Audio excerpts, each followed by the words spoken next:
Okay, so in this video, I'm going to do the short answer questions. And we're going to start with number one, finding the equation of a line. What are we given? We're told the goes through this point, -1, 5, and it's perpendicular to this line. And you got to turn that into somehow the equation of a line. And one of the formulas I remember is the point slope formula. We have the point, P, -1, 5. If we only had the slope, then we would be in business. And because it's perpendicular to this line, the slope of the line we're looking for is related to the slope of this line. So let's start by calculating the slope of this line. The slope of this line, rise over run, is 2 minus 1, the y values, divided by the change in the x values, which is 2 minus 3. And that is 2 minus 1 is 1, 2 minus 3 is -1. So that whole thing together is -1. So the slope of the line here is -1. This is the slope of this line. Our slope, let me do this in a different color. Our slope, we're perpendicular to this line. So our slope is the negative reciprocal, 1 over the slope of the original line, which is -1 over 1, which is positive 1, -1 over -1, which is positive 1. So the original line had slope -1. They're talking about 3, 1 to 2, 2 is slope -1. And our line is perpendicular to that, has slope positive 1. So now we know the point P, and we know our slope is positive 1. So putting it all together, you get the equation of the line. I'm going to use the point slope version, which is y minus, I'm going to say yp equals m times x minus xp, where xp and yp are the x and y coordinates of the point I have.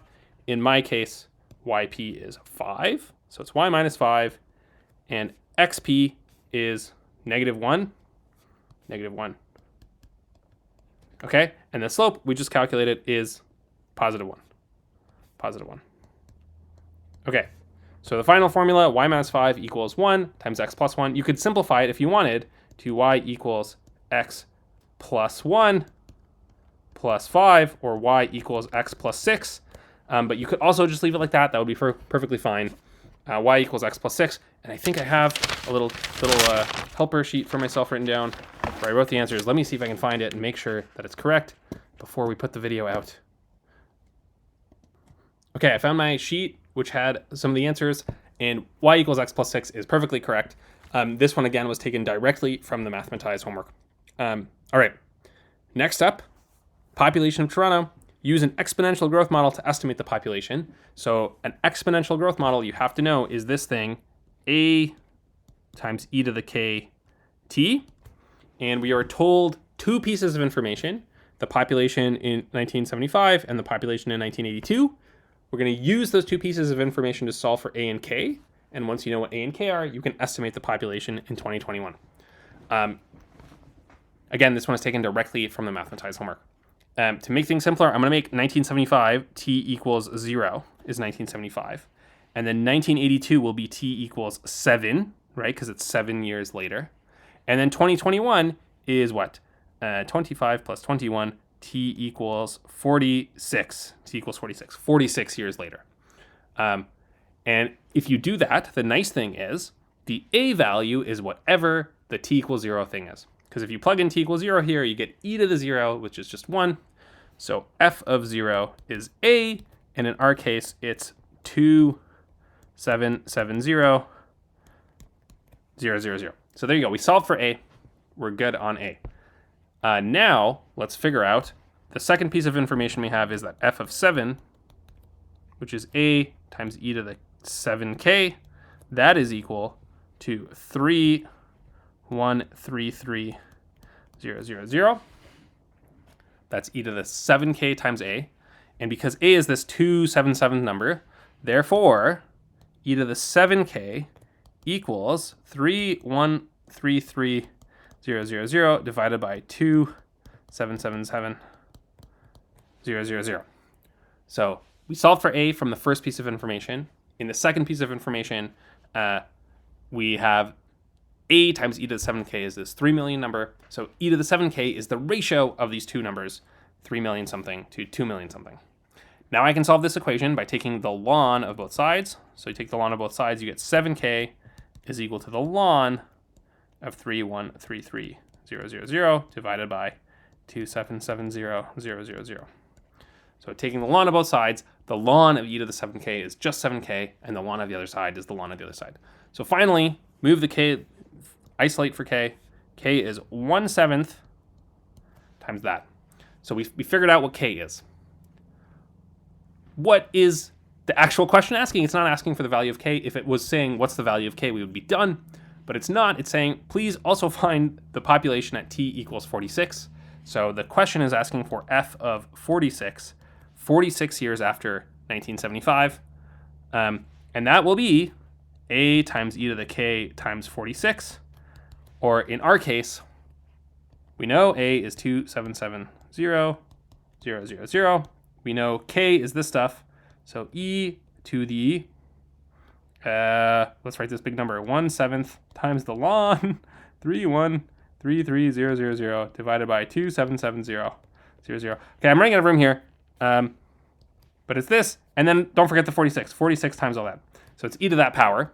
Let me try to write it in the box, which it's going to barely fit because I made the number so big. 2770000 times e to the 46 divided by 7 times the ln of 3133000 divided by 2770000. Okay, that's the answer. To really make sure you did it right, let's find a calculator and calculator, and let's see if we got a reasonable number and if it matches the answer that I have here. So let's start with the ln part. Actually, let me start by doing this ratio. 3133000 divided by 2770000. 1.13. Okay, and then I want to do the ln. Is there a button for ln? Okay, ln. So the ln of all that is 0.12. We divide that by 7. Divided by 7 equals, this is k. K is 0. All this stuff. 0.17 something something. We are interested in 46 times this. So this times 46. Okay, 0.8, all this stuff. This is all the stuff in the exponent. E to this power is in the exponent. So we do e to the power x. Hopefully this button will work. E to the power x. There you go. 2.2461.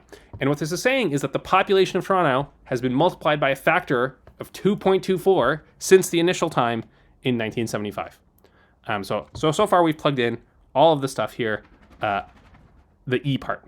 To get the total actual population, we got to multiply by the original population. So I'm going to multiply this by 2770000, and we get this number 6221912, which is 6222000 if you round it to the nearest 1,000. If you don't round it to the nearest 1,000, it's that number, 6221912. And on the actual exam, we are perfectly happy if you leave it as an exact answer like I did, or if you want to put it in your calculator. Either way is perfectly fine. That is the final answer. Okay. There we go. Yeah, that's a tricky one. You had to do a lot of parts. You had to find A, you had to find K, then you had to use it to find the next number. Lots of parts. Okay. Next on the list. Solve 2 to the x equals 5 to the power x plus 1. Another nice exponential question. Again, my instinct here is let's just take some logs here, and it's going to simplify things. Let's do what log base should we do? Why don't we do log base e to match the theme of everything we've done so far? So the log base e of both sides. And if you do the log base e of both sides, by the power rule for logs, the x will jump down from the exponent into the front. Over here, an x plus 1 jumps down in front. So now we have this equation, x times ln 2 equals x plus 1 times ln 5. Nice linear equation for the x's, and we can solve for x. So how are we going to solve for x? I'm going to take everything that has an x and move it to one side. X ln 2 minus x times ln 5, and that is equal to ln 5. Factor out an x from this side, ln 2 minus ln 5, and that is equal to ln 5. So simple algebra here taking all the parts that have an x ln 5, moving it to the left-hand side, and then factoring out an x. And then to solve, you just gotta divide everything by the right number, and you get x equals the ln of 5 divided by all this stuff, ln of 2 minus ln of 5. And that's the final answer here. I'll just put a little arrow to say that that should be in the box. So the magic in this question, you gotta know how to take the log to move the exponents down, and then once the exponents are down, you gotta know how to solve an equation and not get scared off by these numbers, ln 2 and ln 5. Again, if you did it on your calculator, that would also be fine. You would get some decimal number, and there'll be instructions that say either keep it as an exact answer or round it. I think one of those made it on the practice exam. Yeah. So there's these instructions that say either leave as exact answer or round to 2 decimal places. Both are perfectly fine. If you want to type in this stuff on the calculator, you can. Okay. Next up, an arithmetic sequence. Find the formula for the nth term of the arithmetic sequence 2, 9, 16, ... Then use it to find the value of the 100th term. And arithmetic sequences have two components. So an is a plus n minus 1 times d. This is the formula for an arithmetic sequence. A is the value of the first term. The first term in this case is 2. And what is d? D is the common difference, the difference between terms. So to get from 2 to 9, you're doing plus 7. To get from 9 to 16, you're doing plus 7 again. Plus 7 again. So the answer is that d equals 7. D equals 7. So the formula is a plus n minus 1 times 7. And it's always a good idea to check and make sure. If I plug in n equals 1, do I get 2? 2 plus 0, yep. If I plug in n equals 2, the second term, you get 2 plus 1 times 7, which is 9. So it's working. A of 100 will be 2 plus 99 times 7. Or if you want, this is, you can type that in your calculator and see what it is. Let me try to do it in my head quickly. 700 would be if it was 100 times 7. I got 7 less than that. So that's 693, and I got plus 2. So 695 is what I'm thinking that is. Let's use an actual calculator and see if I got it right. 2 plus 99 times 7. 695. All right, there we go. Okay, that's that one. Not as bad. If you know how to use the formula, that one's a snap. If you don't know this formula, it's real trouble. Okay. What is this crazy sum? And it's an infinite sum. The only way we can do this sum is to recognize it as an infinite geometric sum. So this is the sequence 7 times 2 to the n over 3 to the n is the same as 7 times 2 over 3 to the power n, which is the same. So you could just use that. That would be fine. You could also rewrite it like this: 7 times 2/3 times 2 over 3 to the n minus 1. And if you rewrite it like that, then this is the kind of standard form of the geometric sequences we've been using. This is a times r to the n minus 1, where a equals 7 times 2/3, and r is 2/3.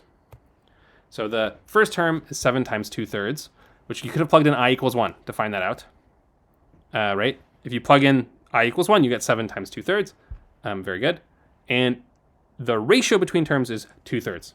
So you could have done this algebra stuff. You could have looked at the first term. Either way, you should know this is a geometric sequence.